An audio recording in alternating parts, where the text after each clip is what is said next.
Memiliki kelainan sejak lahir tentu saja tidak akan mudah, apalagi tidak ada dukungan yang baik dari keluarga. Liu terlahir dengan kondisi cukup langka di mana ia mengalami tumor otak sehingga semua saraf di tubuhnya tidak normal. Liu sangat sulit menggerakkan tubuhnya dengan normal sampai pada suatu siang, Liu sempat kepikiran untuk menuliskan surat wasiat kepada keluarganya dan akan mengakhiri hidupnya. Tapi untunglah neneknya dari kampung datang dan langsung memanggil Liu mendekat kepadanya. Bisa dibilang di keluarga ini orang yang paling baik dan tetap menganggap Liu seperti orang normal pada umumnya hanyalah sang nenek. Dengan semua keterbatasan, Liu tetap diajak makan bersama dengan teman-teman nenek. Dan inilah kali pertama seumur hidup hari ulang tahun Liu dirayakan. Tapi karena terlalu bersemangat, neneknya malah membiarkan Liu meminum alkohol sampai-sampai Liu teler dan hal itu membuat ibu Liu sangat marah. Ibunya memperlakukan Liu bagaikan anak yang benar-benar cacat lahir dan batin sehingga semua aktivitas Liu dibatasi dan diaturnya. Salah satu hal yang aneh yang sering dilakukan Liu adalah tidur di dalam koper sambil memeluk patung rangka tua. Sejak kecil ia sudah terbiasa dan dibiarkan melakukan ini.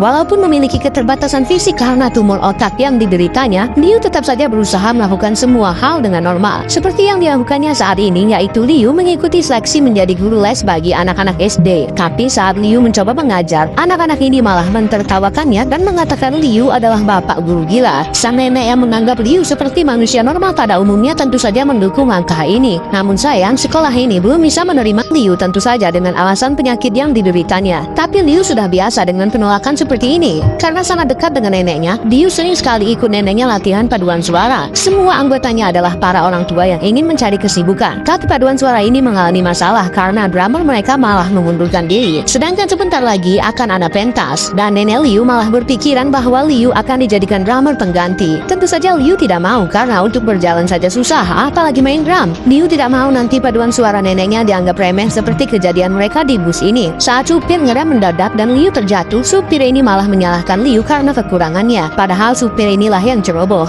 Bayangkan saja orang dengan penyakit lumpuh otak dan tidak bisa menggerakkan tubuhnya dengan normal malah disuruh main drum. Salah satu anggota paduan suara ini pun marah dengan nenek Liu karena malah menyuruh cucunya yang lumpuh untuk main drum. Tapi saat sedang mencoba menabuh beberapa kali, Liu malah tidak sengaja bertemu dengan wanita yang untuk pertama kalinya menatap dirinya dengan tajam. Dan untuk pertama kalinya juga Liu merasakan hatinya berbunga-bunga sampai Liu tidak bisa berhenti memikirkan wanita tadi. Di saat Liu sedang berhayal, ibunya malah datang dan mengatakan bahwa Liu tidak boleh berkuliah di kampus normal. Padahal itu adalah cita-citanya. Tentu saja mendengar itu membuat Liu sangat kesal, padahal Liu bukanlah orang dengan cacat mental. Otaknya masih bisa bekerja dan ia termasuk anak yang pintar. Bahkan teman-teman neneknya pun sering meminta bantuan Liu jika ada hal yang mereka tidak mengerti terkait dengan gadget mereka. Tepat saat ini pula Liu bertemu lagi dengan wanita yang sudah menarik perhatiannya. Liu juga semakin GR karena wanita ini terus mendekatinya dan menghiburnya. Tapi saat Liu baru saja akan mulai latihan main drum, drummer lama yang sempat mengundurkan diri malah datang lagi dan menghina Liu, lalu mengatakan orang cacat tidak akan bisa main drum. Dan wanita ini malah mendukung Liu untuk membuktikan kepadanya bahwa omongannya tidak benar. Memang agak lain bapak tua ini malah menantang seorang anak dengan penyakit tumor otak untuk beradu skill main drum. Untuk menggerakkan tangan secara normal saja sulit bagi Liu, apalagi main drum. Tapi kelompok paduan suara orang tua ini tetap mendukung Liu untuk terus berlatih.